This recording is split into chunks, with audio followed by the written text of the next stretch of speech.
अजितदादा पवार यांचा अपघाती मृत्यू 28 जानेवारीला सकाळी 9 वाजण्याच्या सुमारास 9:45-9च्या दरम्यान बारामती एअरपोर्टवरती त्यांचं एरोप्लेन क्रॅश झालं आणि त्यात त्यांचा मृत्यू झाला. त्याच्यानंतर त्यांच्या पत्नी सुनेत्राताई पवार यांचा उपमुख्यमंत्री म्हणून शपथविधी झाला. मात्र या दरम्यान अजितदादा सारख्या व्यक्तिमत्वाचं अपघाती निधन होणं यावर अनेक प्रश्नचिन्ह, अनेक उलटसुलट चर्चा या कित्येक दिवस चालू आहेत. आपल्याला देखील आपण त्या न्यूज चॅनलच्या माध्यमातून पाहिल्या असतील. जनमत देखील त्याबद्दलचं वेगळं आहे. चौकशा त्याच्या चालू आहेत, पण अजून काही त्यातनं फारसं काही निष्पन्न झालेलं नाहीये. राज्य सरकारला त्यातनं काही आउटपुट काढता आलेलं नाहीये.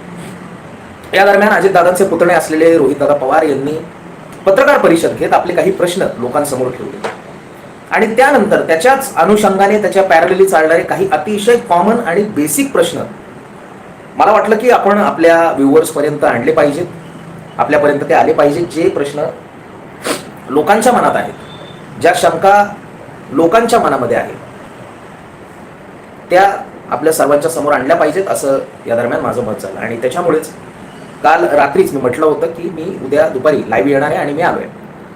या दरम्यान काय ते प्रश्न आहेत, काय त्या बेसिक शंका आहेत ज्या आपल्या समोर मी आता उपस्थित करतोय, त्याच्यावरती आपण आज बोलणार आहोत. कारण एकूणच ज्या पद्धतीने घडामोडी घडल्यात, ज्या पद्धतीने ही घटना घडली आहे, तिच्या भोवती संशयाचा दाट धुका आहे आणि म्हणूनच त्याच्या अनुषंगाने काही प्रश्न आज आपण विचारणार आहोत, त्याच्यावर चर्चा करणार आहोत. सगळ्यात पहिला प्रश्न, कारण ह्या घडामोडी घडताना शेवटचं दादांना प्रत्यक्षात पाहिलेले कोण आहेत, किती जण आहेत? म्हणजे दादा आदल्या रात्री मंत्रालयात होते, त्याच्यानंतर झाले. मात्र या दरम्यान दादा रात्री निवासस्थानी आले. दादांचं जे देवगिरी बंगला आहे त्या बंगल्यावर आले आणि सकाळी विमानतळावर गेले. या प्रवासाचं फुटेज कोणाकडे आहे का, हा सवाल लोकांमधून उपस्थित होतोय. कारण त्या प्रवासाचं फुटेज अजूनही पब्लिक डोमेनमध्ये आलेलं नाहीये. एक व्हिडिओ जो फिरतोय की हा बघा दादांचा शेवटचा व्हिडिओ, हा बघा दादांचा शेवटचा व्हिडिओ, तो बराचसा व्हायरल झालेला आहे. दादा त्यात चला चला उशीर होतोय असं म्हणतात आपल्या लोकांना.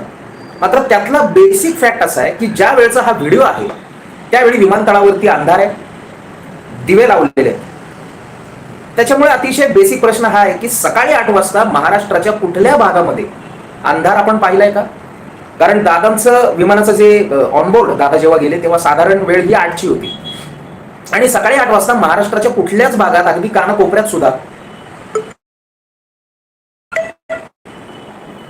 त्याच्यामुळे 28 जानेवारीला अंधार असण्याची काही शक्यता त्यावेळची नव्हती. अगदी आपण हिवाळ्याचं जरी कारण धरलं, त्यावेळेस हिवाळा तसा नसतो, पण तरी जर का धरलं तरी सकाळी 5:45-7 नंतर धुका असण्याची किंवा अंधार असण्याची काही एक शक्यता नाहीये. त्याच्यामुळे तो व्हिडिओ दादांचा आहे, नक्की आहे, पण दादांचा शेवटचा व्हिडिओ विमानात बसतानाचा तो नाही, हे तर त्यातून नक्कीच क्लिअर होतंय. कारण तो व्हिडिओ जर का 28 जानेवारीचा आहे असं आपण धरलं तर अंधार हा त्यावेळी कसा काय, हा अतिशय कॉमन आणि बेसिक प्रश्न या दरम्यान उपस्थित होतो. कारण 8 वाजता उजाडणं अपेक्षित असताना अंधार तिथे कसा काय, हा कॉमन सेन्सचा प्रश्न आहे. मग शेवटचा व्हिडिओ कुठला, याच्या पुढचा जो प्रश्न आहे की जर तो व्हिडिओ शेवटचा नाहीये तर मग दादांचा शेवटचा व्हिडिओ कुठला? आणि त्या व्हिडिओमध्ये दाखवलेलं विमान जर का खरं मानलं, म्हणजे जो व्हिडिओ तथाकथित दादांचा शेवटचा मानला जातोय तो व्हिडिओ आणि दादांचा ऍक्च्युअल क्रॅश झाल्यानंतरच्या विमानाचे जे तुकडे सापडले, जो भाग होता, तो जर का धरला तर त्या विमानाच्या व्हिडिओमध्ये आपण पाहिलं तर त्या विमानावरती आणि त्या विमानाची जी टेल असते, जी शेपटी असते, तिच्यावरती हिरव्या रंगाचे पट्टे आहेत दादांच्या तथाकथित शेवटच्या व्हिडिओमध्ये. आणि दादांचं जे क्रॅश झालेलं विमान आहे त्याच्यामध्ये त्या विमानाच्या टेलवरती आपल्याला लाल पट्टे पाहायला मिळाले. मग मला सांगा यातला शेवटचा व्हिडिओ नेमका कुठला? कारण दोन्ही व्हिडिओमध्ये जी कन्सिस्टन्सी पाहिजे असते, जी फ्रिक्वेन्सी म्हणजे कंटिन्युटी हवी आहे, की जर का हिरव्या रंगाचे पट्टे असलेले विमान आहे तर दादांचं क्रॅश नंतरचं विमानाचे जे देखील भाग हे हिरव्या पट्ट्यांचे असले पाहिजेत. त्याच्यामुळे या दोन्ही गोष्टींभोवती तसंच संशयाचं आवरण आहे की मग शेवटचा व्हिडिओ कुठला. त्यानंतरचा प्रश्न की दादा सगळ्यात शेवटी प्रत्यक्ष कोणाशी बोलले, किती वाजता बोलले, याची खात्री करण्यात आलेली आहे का, हा देखील प्रश्न आहे. याच्यानंतरचा जो प्रश्न आहे तो देखील तितकाच गंभीर आणि हजारो वेळा हा प्रश्न गेल्या 10 दिवसात विचारण्यात आलेला आहे. काय प्रश्न आहे तो तर प्रश्न हा आहे की विमानात नेमके किती प्रवासी होते. 6वी बॉडी कोणाची? कारण पायलट, कर्मचारी, इतर कर्मचारी सगळे मिळून 5 डेड बॉडीज तिथे रिकव्हर झाल्याचा दावा रादर आपल्याला सांगण्यात आलं, दावा केला गेला. मात्र जेव्हा ऍक्च्युअल ऍक्सिडेंटची बातमी आली तेव्हा विमानात 6 प्रवासी असल्याचं सांगण्यात आलं. मग 6वा प्रवासी कोण होता? त्याची बॉडी का नाही मिळाली? व मिळाली तर मग ती रिकव्हर करण्यात का नाही दाखवली? त्यामुळे 6वा प्रवासी कोण, एकूण प्रवासी किती होते याबद्दल देखील लोकांच्या मनामध्ये शंका आहे आणि तो विचारण्यास देखील वाव आहे. विमानात दादा शेवटचं कोणाशी बोलले आहेत का? आणि बोलले तर ते कोणाशी बोलले, त्या माणसाने काही जबाब दिलाय का? कारण बारामतीमध्ये त्यांचे जे चुलत पुतणे आहेत त्यांनी सांगितलं की दादाचं माझ्याशी शेवटचं बोलणं झालं, त्यांनी तो कॉल देखील ऐकवला. मात्र त्याच्यानंतरचा कॉल लॉग जर का चेक करण्यात आला तर त्या सगळ्या म्हणजे जो शेवटच्या 1-2 मिनिटात विमान जे हेलकावे खात होतं ते जर का आपण गृहीत धरलं, त्या 1-2 मिनिटांदरम्यान दादाचं कोणाशी संभाषण झाले का, बोलणं झालंय का, हे आपण पाहिलं पाहिजे. याबद्दलचं विचारणा आपण ज्या संस्था आहेत, तपास यंत्रणा आहेत त्यांना केला पाहिजे. सकाळी 8:45 वाजता जर का धुकं जमिनी लगत नसेल आणि आकाशात असेल, आपण असं गृहीत जरी धरलं तरी जर धावपट्टी दिसायला काहीच अडचण नसेल तर मग धुक्याचं कारण ऍक्सिडेंट नंतर का देण्यात आलं? जे विमानाचे मालक आहेत त्यांनी सांगितलं की व्हिजिबिलिटी कमी असल्यामुळे हे ऍक्सिडेंट झालं. मात्र धावपट्टी लगत सकाळी 8:45 वाजता धुका असण्याचा काहीच संबंध नसतो. तो काही अगदीच दऱ्याखोऱ्यांचा आणि अगदी सह्याद्रीच्या कडेकपारीतला भाग नव्हता, त्यामुळे तिथे धुका असण्याचा तसा काही प्रश्न नव्हता. विमानाच्या पुढल्या प्रवासासाठी, पुढचा प्रश्न अतिशय महत्वाचा आहे की विमानाच्या पुढच्या प्रवासासाठी पुरेसं इंधन विमानामध्ये भरलेलं होतं.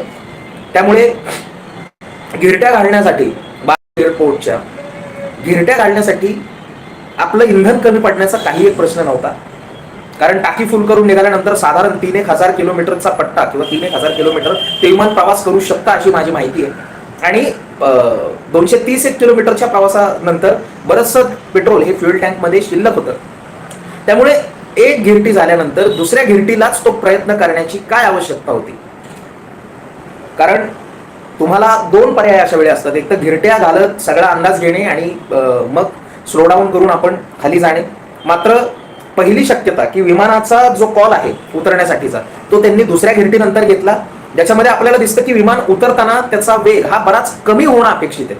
विमानाचा वेग हा त्याच्यामध्ये कमी झालेला दिसला पाहिजे, विमानाचा स्पीड त्याच्यामध्ये कमी झालेला दिसला पाहिजे.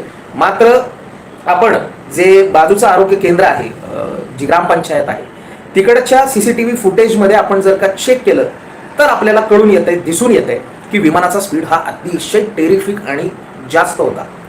म्हणजे विदिन अ सेकंड आपल्याला दिसतंय की ते विमान खूप जोरात गेले. नुसतं जोरात गेलेलं नाहीये तर त्याच वेळेत ते हवेत पलटी देखील झालेले. आपण इमॅजिन करू शकता काय त्यावेळची सिच्युएशन आणि परिस्थिती ही विमानाच्या आत असेल. दुसरा पर्याय पायलटकडे काय होता तर विमान परत नेणं, की व्हिजिबिलिटी नाही, झाला तुम्हाला दिसत नाहीये तर तुम्ही विमान फिरवा. बरं, पुणे विमानतळ हे जर का लांब आहे लोहगावचं, तसं नाहीच, पण समजा आपण धरलं की ते लांब आहे, नाही पायलटला तिथे जायचं, तरी सुद्धा त्याच्या आजूबाजूची विमानतळं, त्याच्या आजूबाजूचे जे एअरपोर्ट्स आहेत, जे रनवेज आहेत, ते पायलटला माहिती नव्हते का? किंवा त्याची माहिती ATC कडनं मिळू शकली नसती का?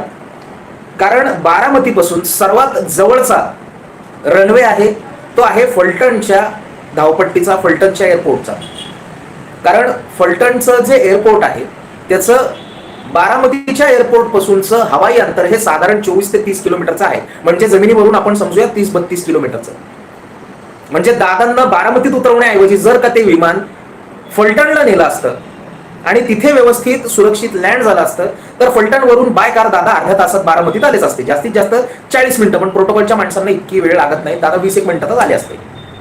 त्याच्यामुळे हा जो खेळ जो झालाय, ज्याच्यामुळे इतकं मोठं नुकसान झालंय, तो खरं तर पायलटला टाळता आला असता. आणि जे विमान बारामतीत उतरवायचं ते पुण्यामध्ये जर का परत नेलं असतं किंवा तिथून फलटणला नेलं असतं आणि फलटणच्या एअरपोर्टवरती ते लँड करण्यात आलं असतं तर कदाचित 20-22 मिनिटांसाठी उशीर झाला असता, चाललं असतं. मात्र याच्यामध्ये दादांचा जीव वाचला असता. हे सगळ्यात महत्वाचे आणि बेसिक प्रश्न मला आज या लाईव्हच्या माध्यमातून विचारायचे होते. याची उत्तरं कोण देणार, कधी देणार, हा एक मोठा प्रश्न आहे.